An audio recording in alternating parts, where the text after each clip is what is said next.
So this week we're going to take a look at propagating this, which is a Monstera Siltepecana. Now, like a lot of other monsteras, as this beautiful plant grows up and it gets to the tops of trees, it will fenestrate, so it will get much larger leaves and it will look a bit more like your Monstera deliciosa. But at this stage, it's very much like a very small vining plant. And what we're going to do is we're going to take these slightly damaged vines here that are trying to find somewhere to go, and there's a few of them that have been damaged when I picked it up. But I'm going to propagate it in 4 different mediums and see which takes the best. So let's dive right in and start chopping it up.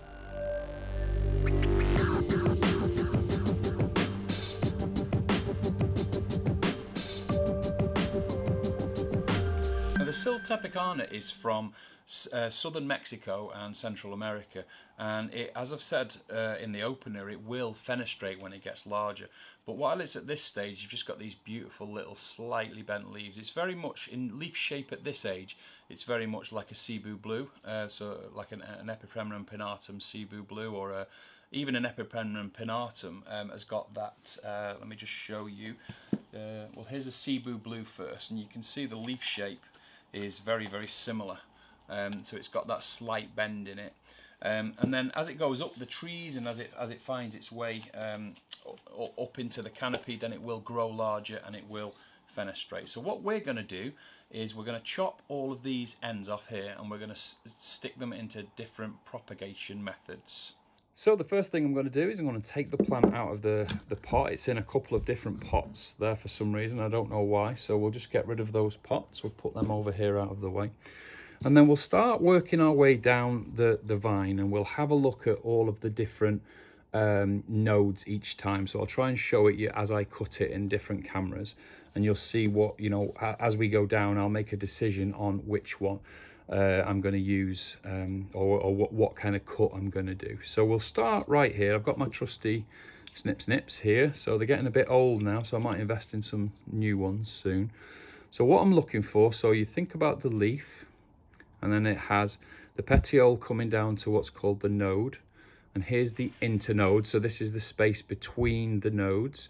And on the nodes, you might either see a petiole coming out, or you might see this. You might just be able to see there, that's an aerial node there, and that's an aerial root, sorry. So that's an aerial root, and that's an aerial root. And these are obviously the petioles leading to the leaves. And we don't ever waste a damaged leaf or anything that looks like it's had some problems, because that can, if it's on a good node, then it's going to still be okay for us. So the first cut we're going to do is just below this first node here. Now you can go just halfway down the stem down here. Now let's just get it to focus. So I'll snip it in the middle, then I'll show you something that I do. So first of all, that's the first snip, and that gives us what's called a top cutting. Now that's a new leaf, so that's pretty well established but brand new. That's a slightly older leaf, and there is actually new life coming through on the back of this already. So that will be a nice cutting. So that's the first one. We'll put that over there. So I'll just show you in the other camera first, just to hopefully so you can see it. So that's number 1. So I'll just move this other one out of the way for the time being. So on the second one, we've now got a bit of stem that's left over. Now what I always do, anything above the node, I try and trim it down first of all. So that there is completely useless. That's not going to be used for anything because it's got no node on it. But what we've then got is a node that's actually got 2 branches coming off it. And it's got 1, 2, 3 aerial roots on it as well. So, this has got a lot of potential. The sad thing is that it's got this damaged leaf. So what we're going to do is halfway down the stem here, snip that off. And you can go higher. Different people tell you different things. And some people will say cut it diagonally like this. So it gets more access to water because there's more surface area there if it's diagonal to take water up. But I don't really, over the years, I've never really found that it matters that much. What I do is I always make sure that the length below the node going back to the main plant is longer than this. And there's no other reason than that, then it helps me to establish which is up and which is down when there's no leaf. because it's really hard to tell sometimes when there is no leaf. So I always, just for my own benefit, if I see there's more at the bottom than at the top, then I know which way is up. So that's the second one, so we'll leave that there. Now, next one along has actually got no leaf and it's just got an aerial root, so we're just going to snip halfway down and then snip off a bit of the top. And that means I know that's exactly what I was just telling you about. So I now know for sure that that is the up. And if it was that way, you can see how difficult it would be to tell. So slightly longer at the bottom, and I know that I would be putting it in the rooting medium or whatever I decide to do it that way up. Again, the next one is another node, so we'll go halfway down, node without a leaf, and we'll just snip the top. You can see like that. That's another one. So now that's 4 that we've got. Keep going, and we come down to this long one. So this is a huge internode here, so this is quite extensive. So we'll snip it off here for a minute and have a look at it. Another badly damaged leaf. So this, you know, this plant had seen some real action in the shop that I got it from. It was actually from a garden centre in Wales. So short above the node, longer below the node, and that one will be okay. Even though that's damaged, it's got a great aerial root. So look at that, it's got a lovely aerial root there. And that one should still do well, even though it's, again, even though it's seen the action that we've talked about. Now there's a few more on this one. So we'll take the next one halfway down. This one looks good. This one looks pretty, you know, this is probably the second best that I've seen. Snip off the top. It's got a new bud actually coming through there, which isn't an aerial root. That's actually, that would have been a new leaf. Let's see if I can get that to focus. Very much doubt it. Neither of the cameras. We'll try this camera and see if that'll focus in there. Probably not. But anyway, that's another one. And we'll shorten the bottom here. But still, it's definitely longer at the top than it is at the bottom. But we've got a leaf on that one, so it doesn't really matter. I can go bit shorter on the top there. So that's another one. So, and then we start looking at the plant now. So we can say, would I leave this last one on the plant? Would it make any benefit to the plant if that stays? And actually, do you know what? I think it probably would be fine there. So I'm just going to trim off this bit here, which means it looks a bit tidier. And we'll leave that one exactly where it is. And those two together there, that'll keep the shape of the plant on this side a little bit. So hopefully you know, it's not going to lose its shape too much. Okay, so let's work down the second one. The second one, I'll go a bit faster this time. So this one looks good. There's a node, yeah. So we'll take it off halfway down. And that's classed as a top cutting. So if that's a top cutting and it's got new life coming through, so that one should be good. So we'll leave that one there. Next one down is a leaf, and we'll shorten the top.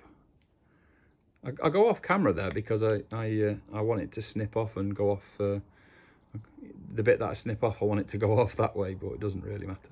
Okay, that's a lovely one. So there's another one. So what's that now? That's 4 leaves, 5 leaves, 6 cuttings and 2 wet sticks, as we call them, or just nodes on their own. So another one, shorter on the top, 2 aerial roots on that one. So that one's in good order. That one looks good. Got another one here. Now actually, no, I missed that then. There's actually a node there, look. So there's actually a node that I didn't see there. So that's quite cool. So we'll leave that one up there. Then the next one. That one's fine as it is. That's the next leaf. Next one. Getting faster now. You can see there that we've got an aerial root, an okay-ish leaf. No, it's actually quite a nice leaf. And we'll just shorten that top so we know, just in case we lose the leaf. So a bit tidying up there. Next one. So we've got 2 there. Nearly missed that one again. So take that off like that.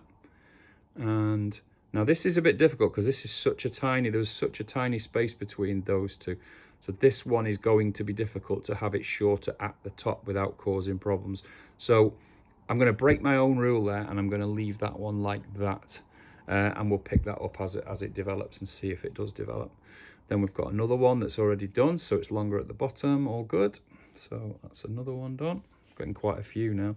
And then we'll just check up close to the plant, because these are where this is what it's like when it travels along the ground. You can see here very short internodes followed by an aerial root means it was traveling along the ground at that point, and then it went down. So it, you know, you'll see that quite a lot. Let's just remove that bit there. We don't want that.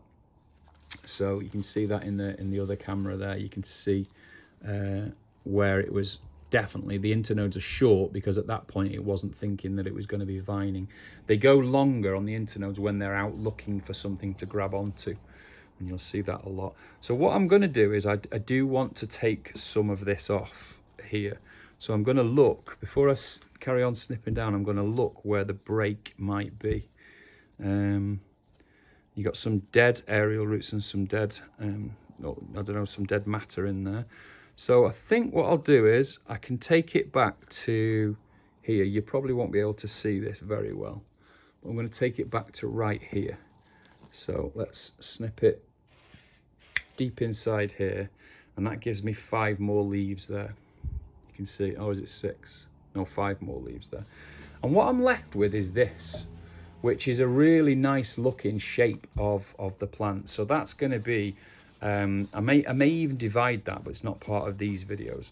So what we'll do is we'll have a look at that in another video, and we'll see how that develops. It's got plenty of new life. You can see here lots of leaves on every side, you know, coming through. So I'm feeling quite confident about that as a plant, and we'll let that one. We'll just maybe even repot that on another video. So let's look at what we've got here. So we've got what's effectively a top cutting, because there's nothing after this. So that can be one. And I'm going to cut really close to the node before it here. So that's that one, is another good top cutting. And then what have we got next? We've got a short internode with an aerial root. So almost surely, wherever there's an aerial root, you're almost certain to get a growth. You know, that's quite often a good indicator of how well it will do. Got another one here, like so. And we've got our final one, which we can leave with 1, 2 aerial roots and no extra growth. So there you go. So we've got 1, 2, 3, 4, 5, 6, 7, 8, 9. Is it 9? 10, 11, 12, 13, 14 to plant. So that pretty much will give us, you know, even if we get some failures in there, we're gonna get a good few of these rooting. So if there's, let me check again. 1, 2, 3, 4, 5, 6, 7, 8, 9, 10, 11, 12, 13. So there's 14 divided by 4. So that doesn't work, does it? So what we'll do is we'll do, on average, 3 leaves in each pot. That gives us 12, and then we'll decide where we want the final ones. And the nodes that are standing alone, I'm going to put them only in sphagnum. So I don't like putting nodes into the other methods. As I've said, maybe I might put one in something like the perlite, but we'll decide that on this next section. So before we actually start doing any of the chopping of the vine, I want to just discuss the 4 methods that we're going to try. So first of all, we're going to propagate in just straight plain water. So that's not treated in any way, it's not RO water or anything like that, it's just literally tap water. And we're going to put a couple of the cuttings in that. We're going to take this next mix, which is going to be a mix of, it's basically houseplant compost mixed in with perlite. And this is something that I do. I get a lot of plants delivered to me in that kind of mix. So that's one that I'd be interested to see. I personally would never try and propagate in a mix like that, but I would be interested to see what happens over time with that one. One of my favourite ones here is sphagnum moss. So sphagnum moss is a very, very popular one with a lot of houseplant enthusiasts to propagate. And I do all of my bigger philodendrons in just sphagnum or a mix of sphagnum and perlite. but we're not going to try it mixed with perlite in this case. And the fourth one is going to be just perlite, so we'll just put this perlite and water in a pot in exactly the same way. So they're the four that we're going to try, and we'll put at least 2 cuttings in each. Now if we do get any nodes, just single nodes with no leaf on it, then we'll have to decide on that, because some of these methods, for example, I would never do a node in just water. So we'll decide that once we've done the cut for each one. Okay, so let's start working through our individual pots and the ones that we're going to put these cuttings into. So I want, first of all, I want 3 in each of the types. So we've got water, the perlite, and the mix of compost or houseplant potting mix. We've got the sphagnum, and then we've got the perlite with water. So first of all then, with water, there's a trick that you can do. If you just plop 4 of these in water, there's a chance they will drop in, which isn't a good thing. And you can get smaller containers, smaller neck bottles. But what I do, one little trick, is you can take leca, so lightweight expanded clay aggregate, and leca actually floats. So if you pop leca in here, not too much, but just enough to do that, it actually floats to the top, as you can see. Now, people say that it absorbs water over time. Well, to be honest with you, it is porous, but it doesn't really soak any water up. It holds it on its surface. And that means it'll stay floating for the entire life. So I often do this with great big leaves that need to be stabilized while I'm water propagating them. So you can see there, it's not going to affect the plant in any way other than the fact that it's going to hold it more stable. So I'm going to pick 3 of these, 3 of the cuttings, and I'm just going to push them down through into the leca like so. And that's a great way to water propagate them, because they'll just stay there now, and they won't drop into the water. And even if you knock them, they generally won't fall through the leca, so the leaf isn't ever going to be submerged. So that's one. We'll take one of the double cuttings and we'll pop that down through. And we'll take let's just take one of the single cuttings like this, and we'll pop that down through as well. So that's our water propagation. So that's the first one done, and we'll just put that on one side. Now the next one is sphagnum moss, and I've got some nice fresh sphagnum here. So I'm growing sphagnum actually. I'm going to do, by now I've probably done a video on sphagnum, so because I'm going to do this video in 2 parts.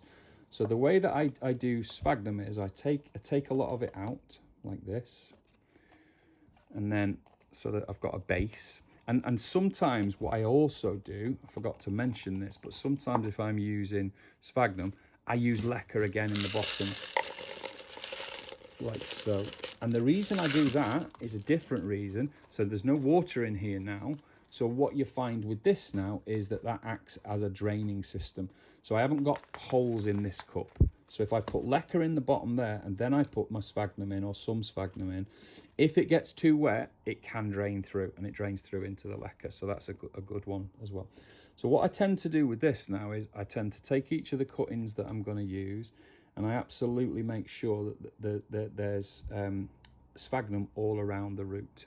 Now this sphagnum is damp but not wet. So you mustn't really leave it wet in any way. So it just needs to be moist enough basically if you feel it and there's water dripping out of it, then there's too much in it. So that's one. Let's take a top cutting. So here's the top cutting that I like, and we'll wrap the root in that. I'm not putting any pressure on those aerial roots at all. I'm just surrounding them. There's a stick there, I don't know what that is. So that's 2. And then we'll just take this nasty looking one, we'll give that a go in sphagnum as well. So that's 3. And then I'll just pack the top a little bit, like so. Now with a lot of my sphagnum propagations, I do put shrink wrap around at the top. And the reason I do that is because it allows the moisture to build up. So I'm just going to reach down. We will actually do that here. So I'm just going to pull off a bit of shrink wrap. So just normal kitchen shrink wrap, like so. Just don't need much of it at all. So I'm just pulling it off. And then what I'll do is I will give the top a little spray. Just going to make sure there is some moisture in there when I trap it in. And before I do that, I'm going to take 2 of these wet sticks, or just the nodes, the single nodes, and these are easy to push down into the sphagnum. It says easy, and there we are. It's not as easy as I thought. So push that one down, and I'll take another one and push that down the other side. So we've actually got 5 in there, but as I say, I don't ever test nodes in the other methods really, other than perlite, which we'll put 2 in the perlite there. And then we'll just shrink wrap around that a little bit. Hard to do it on camera. Like so. Make sure you're not surrounding the leaves, obviously. There we go, and just pull that in and over like that. And that, it doesn't completely seal it, but what it does is, I found with propagating things like Florida ghosts and the big philodendrons, it's good to have shrink wrap around it, because it just helps you keep that moisture in a little bit, and that generally helps. So there we go, there's the second one. Now we might add one more in there, because we're going to end up with more than we thought we had.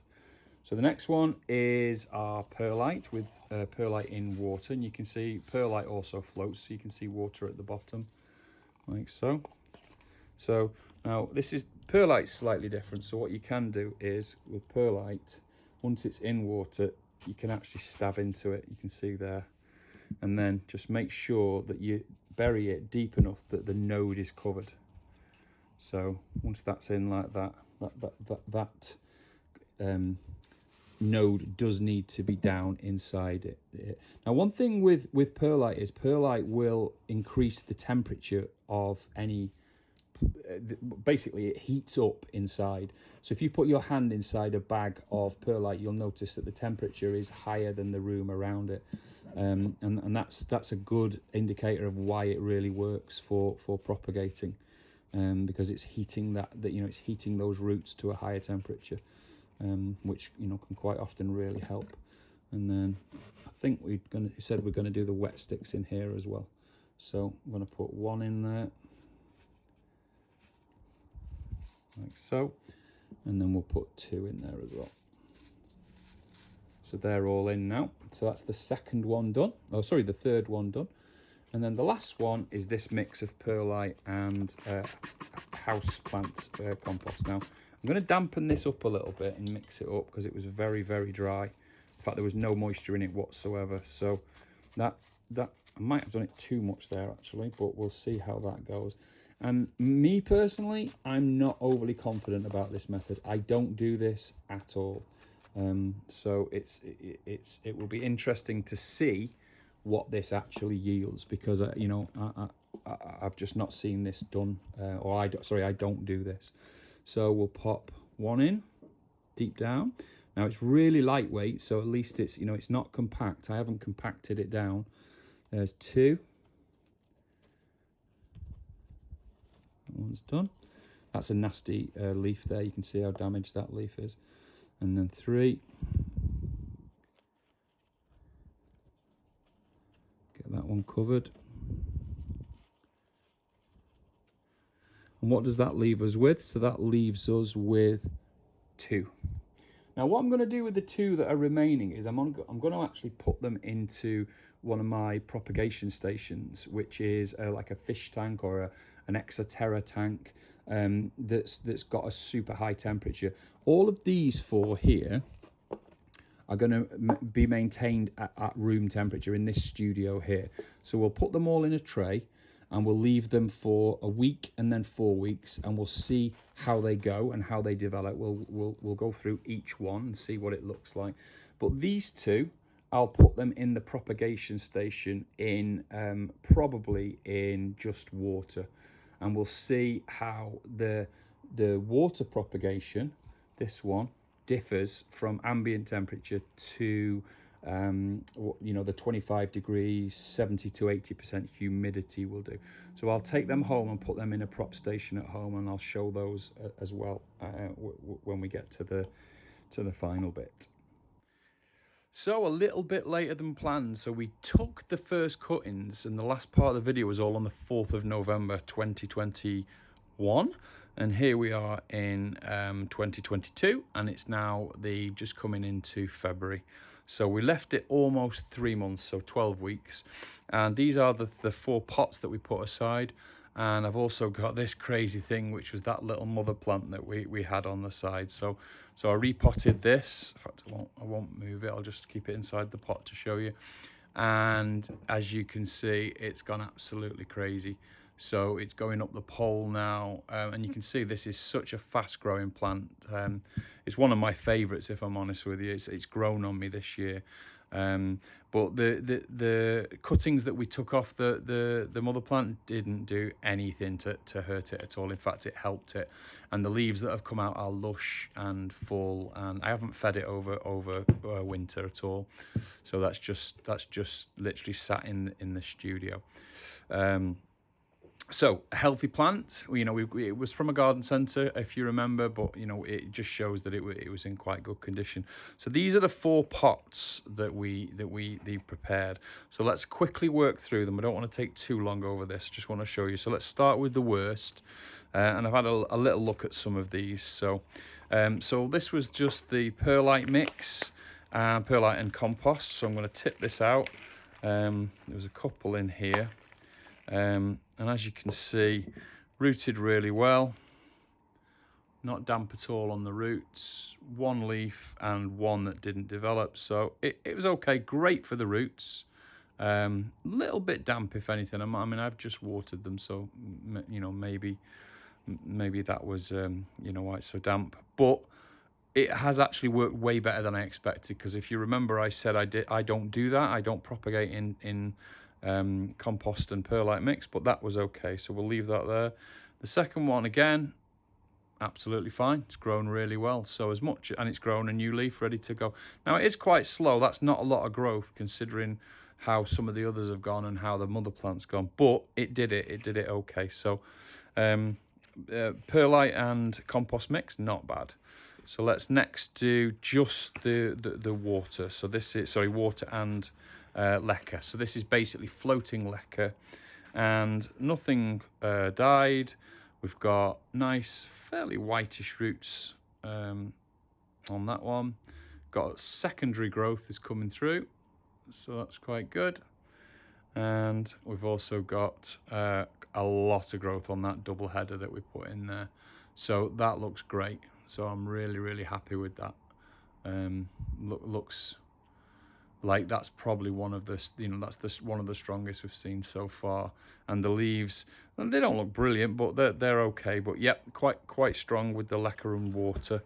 Next, we'll have a look at the wet perlite. So I haven't actually looked at these yet. So some of the others I've looked at. So let's have a look. Let's get them out first of all. They're all coming out. Oh my gosh, that's a long one. And we put some wet sticks in here, if you remember, as a last minute thing. So yeah, let's tip it out and just have a look if there's anything else in there.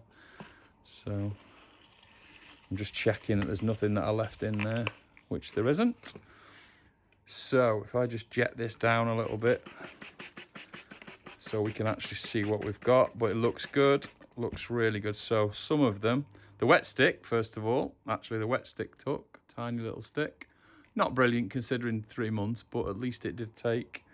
This one is crazy. So that's super healthy. You know, it's completely white, because so you can tell that's generally what happens in water. But water and perlite is strong. It's really strong, to be honest with you. And then this one, which has got 1 new leaf come on it since we did it, and again 3 strong roots, so no problems with that. It's going to be hard to tell which is the best method, to be honest, because every method has really worked well.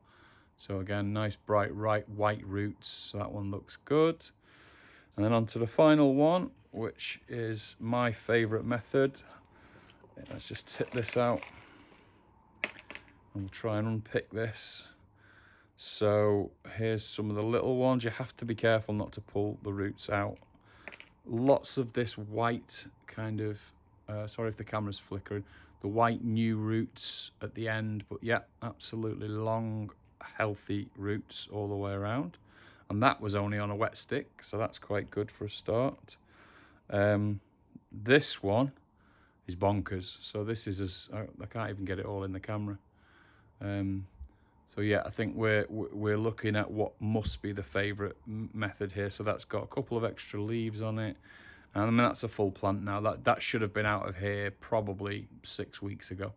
There's no need for me to have let it go on that long, but that will give us a really good plant. What else have we got in here? We had some wet sticks as well. So the wet sticks, we've got, this one was probably our worst one of everything, actually, thinking about it. So we've had the best and the worst out of this sphagnum.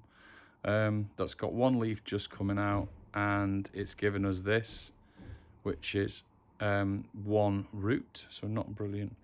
And then the last one, the damaged one that we had there, looks like it's so embedded. I don't even know if I'm going to be able to pull this all out for you. But yeah, there you go, quite long white roots. In fact, no, incredibly long roots. I didn't realise how long that was. So I think that one, again, these are the winners. Clearly, the sphagnum has given us the winners. So that is all of these. We haven't had a failure. So every one of them has rooted, and it's in a good place now for me to go ahead and just get them planted in several different plants. So I'm really pleased with all of them. But there's one last thing to show you, which is we took one of the cuttings and we put it in my prop station, which is a lot warmer. And this was in, I was going to do it in water, but I ended up doing it in sphagnum and water. No, sorry, no, I did do it in, I did do it in the prop station in perlite, I think it was. So it was perlite and water, and the roots on this are quite extensive now. So these branched out a lot more, and it happened a lot quicker. Now the leaves aren't the best, if I'm honest, compared to some of the others, but definitely in terms of the growth and in terms of how the growth of the roots, this was without doubt the best. So that shows that the temperature increase is definitely a help, I think. But there you go, plenty for me to do now to get these all planted up. But it just shows that the best method for me was sphagnum and then the perlite. So and perlite's just water really, but same with the leca was just the water with leca floating in it. So yeah, really good example. All of those methods worked, with those two being the best. So I really hope you're enjoying these videos, and if you are, please give them a thumbs up. It does help us to get in front of other plant enthusiasts who may just like what you like. And if you do like it, then subscribe to the channel and join us on our next video.